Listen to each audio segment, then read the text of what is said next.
अमृतमस्तु अमृतोपस्करमसि। ओम प्राणाय स्वाहा, ओम अपानाय स्वाहा, ओम व्यानाय स्वाहा, ओम उदानाय स्वाहा, ओम समानाय स्वाहा। ओम पूज्यतां परमेश्वर मध्ये मध्ये पानीयं समर्पयामि।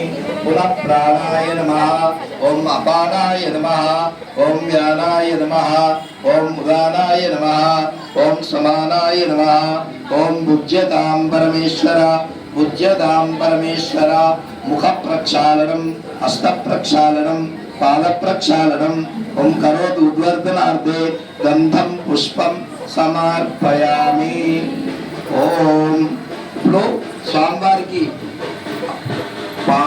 మీ చేతిలో పుష్పాలు ఉన్నాయి కదా, అవన్నీ విష్ణు పరమాత్మ దగ్గరైనా వేయొచ్చు, లేదంటే గురువు గారి పాదాల మీద వేయండి। వేసి అందరూ కూడా నమస్కారం చేయండి।